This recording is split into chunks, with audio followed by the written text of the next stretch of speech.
Why being strong can make you feel so alone. There's something nobody tells you about being the strong one.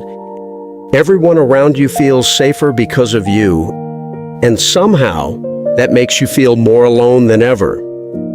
Think about it for a second. When something goes wrong in your family, who do people call? When a friend is falling apart at 2 a.m., whose number do they dial? When there's a problem that needs to be solved, a situation that needs to be handled, a person that needs to be held together, who's the one that shows up? You already know the answer. It's you. It's always been you. And you do it every time. Not because someone forced you, but because somewhere along the way, you learned that this is who you are.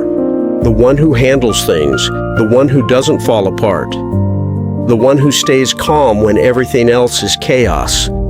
You became so good at being strong that people stopped asking if you were okay. Not because they don't care, but because they just assumed you were. And here's the part that's hard to say out loud. Some days you're not okay. Some days you're carrying something so heavy that you can barely breathe under the weight of it.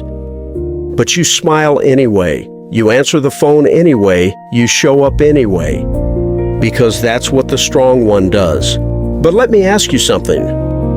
When was the last time someone sat with you the way you sit with them? When was the last time someone said, "Hey, how are you actually doing?" and actually meant it? Not the polite kind, not the quick kind, the kind where they genuinely wanted to know the answer. Can you remember? Or are you sitting here right now realizing it's been a while, maybe a long while? This is the part nobody talks about. Being strong isn't just exhausting. Being strong is lonely in a way that's really hard to explain. Because you're not alone in the obvious sense.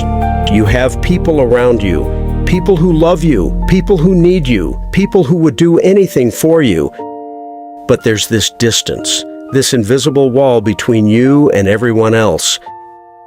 And the cruel irony is, you built it yourself, not on purpose. But every time you said, "I'm fine," when you weren't, every time you pushed your own feelings aside to deal with someone else's, every time you held it together in front of everyone and then fell apart alone in the car, in the shower, at 3 a.m., you were laying another brick. And now the wall is so high that even when you want someone to see what's really going on, you don't know how to let them in anymore. Here's what I want you to understand. The loneliness you're feeling isn't weakness. It's not a sign that something is wrong with you. It's actually the opposite. It's a sign that you've been giving so much of yourself for so long that you forgot to save anything for you. There's a concept in psychology called emotional labor. It's the invisible work of managing other people's feelings. Being the calm one, the steady one, the one who holds space for everyone else. And research shows that people who carry the most emotional labor in their relationships are also the most likely to feel chronically unseen, not because people don't appreciate them, but because emotional labor is invisible. Nobody sees it. Nobody thinks to ask about it. They just receive it, and then wonder why you seem a little distant lately. And you can't even be mad at them for it, because you trained them. You trained the people around you to believe you don't need anything. Every time they checked in and you said, "I'm good," they believed you. Every time they offered help and you said, "Don't worry about it," they stopped offering. You were so consistent, so reliable, so unshakably fine, that they took you at your word. So here's the truth nobody wants to say. If you want to stop feeling this lonely, something has to change. Not in them, in you. And I know how that sounds. After everything you've carried, after everything you've given, you're the one who has to change. That doesn't feel fair. It's not fair, but it's real. Because the people who love you cannot climb a wall they can't see. They can't give you what you need if you've never shown them what that looks like. They can't hold you if every time they reach out, you gently, quietly pull back. This isn't about becoming a different person. You don't have to stop being strong. Strength is beautiful. What you carry for people is real. But strength was never meant to be a wall.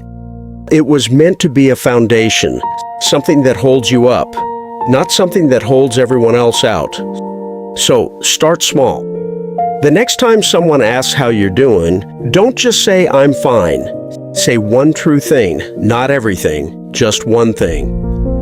Honestly, I've been a little tired lately. This week was harder than I expected.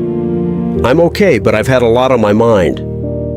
That's it. One crack in the wall, and see what happens. Not everyone will know what to do with it. Some people are so used to you being fine that a glimpse of the real thing will catch them off guard. That's okay. You're not looking for everyone to show up. You're looking for the one or two people who will. And they're already in your life. You just haven't let them close enough to try. You have spent so much of your life being what everyone else needed. Being the anchor, being the safe place, being the one who never asks for too much. And that's not nothing, that's everything. But you deserve that too. Not someday, not when things slow down, not when everyone else is okay. Now. The strongest thing you can do isn't holding it all together. It's finally letting someone help you carry it. If this hits something you've been carrying for a while, leave a comment. You don't have to say much, even just "this is me," and I'll know you were here. And if you want more honest conversations like this one, follow the channel. I'll be here every week.